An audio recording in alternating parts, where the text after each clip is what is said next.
guys, I am going to finish up the rest of our basic geo presentation and notes today. I want you to work through the pear deck just like you did last time. I want you to pause and take notes just like last time.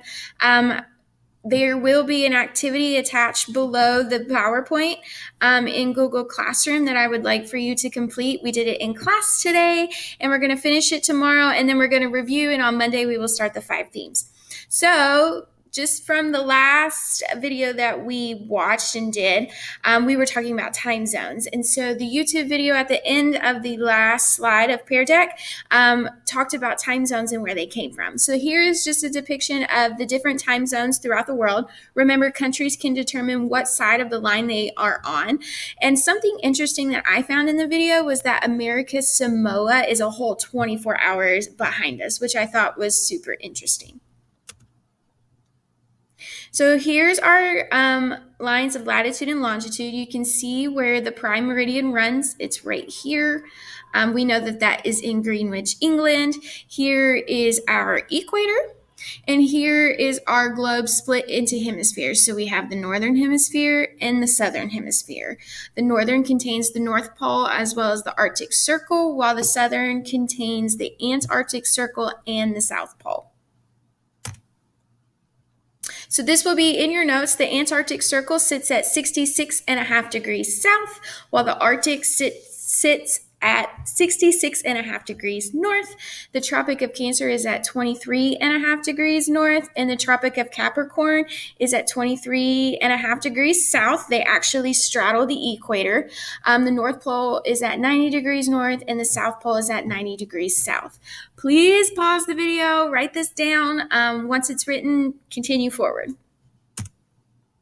So here is a better depiction of those lines. So we can see the Arctic Circle up here, the Tropic of Cancer, our equator, and our Tropic of Capricorn. Remember, I told you they straddle the equator, and then we have our Antarctic Circle.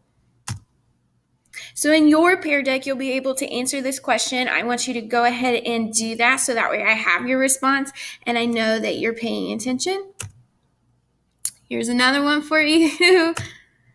And then just kind of how you're feeling today. I know that it's been a crazy week with people coming back in person. I can't imagine what it's still like to be hybrid with everyone here. So I just want to kind of know, how are you? Are you doing great? Are you bad? How's your day? So rules for determining latitude and longitude, this is also on your note sheet, so please pause, take it down. Latitude will always be written first and longitude will always be written second. That's just how they are. Latitude always comes first, longitude comes second. So anytime you're reading coordinates, it's always latitude, then longitude. Latitude will always be north-south, while longitude will always be east and west. And latitude can never go above 90 degrees, while longitude can never go above 180. So there's a little video link at the bottom right here. I would like for you to watch this video. So if that means you have to pause this, jump over to the pear deck, do it. Watch the video, then come back. So how well, after watching the video, after the last slide, do you understand how to read latitude and longitude? Are you feeling good? Are you feeling bad? How's it going for you? So our high latitudes tend to be our polar latitudes, and they sit between the circles and the poles. And in these high latitudes, the weather is very, very cold. Our mid-latitudes tend to be our temperate regions of the world. So these are between the tropics and the circles, and this is where our seasons happen. So we will have fall, winter, spring, and summer within the temperate latitudes. Our low latitudes are more tropical. They sit between the Tropic of Cancer and the Tropic of Capricorn and straddle that equator. Remember, see, here's our equator, and right above that is our Tropic of Cancer, and below is our Tropic of Capricorn. Our low latitudes tend to be much, much warmer because they are so much closer to the equator. So our Earth tilts on its axis 23.5 degrees, and it also rotates. And it rotates in a cycle of 24 hours, which gives us night and day. Now, if I'm talking too fast, please pause so that way you can get your notes down. I want you to be able to get everything because these notes will help you study.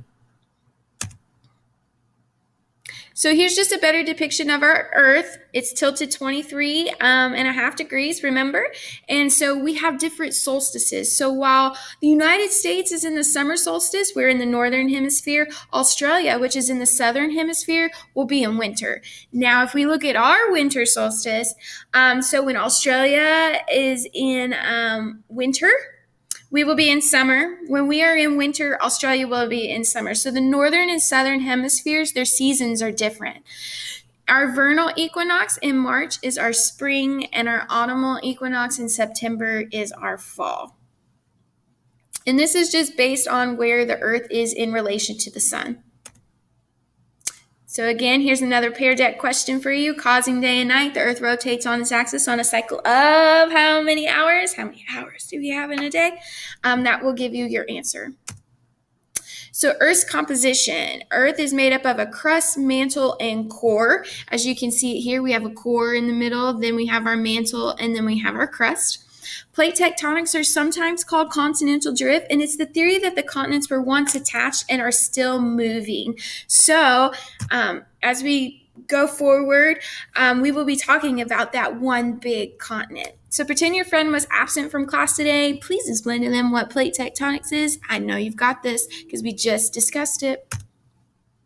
So Pangea is that original supercontinent you see where all 7 continents are together in one large one.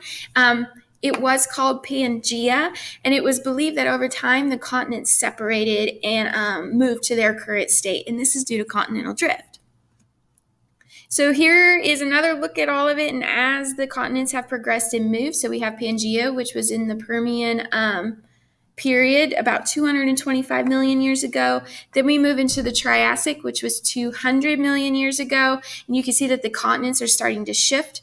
Then we move into the Jurassic, which was 135 million years ago. The Cretaceous, which was 65 million years ago. Here the continents kind of look like where they are in present day.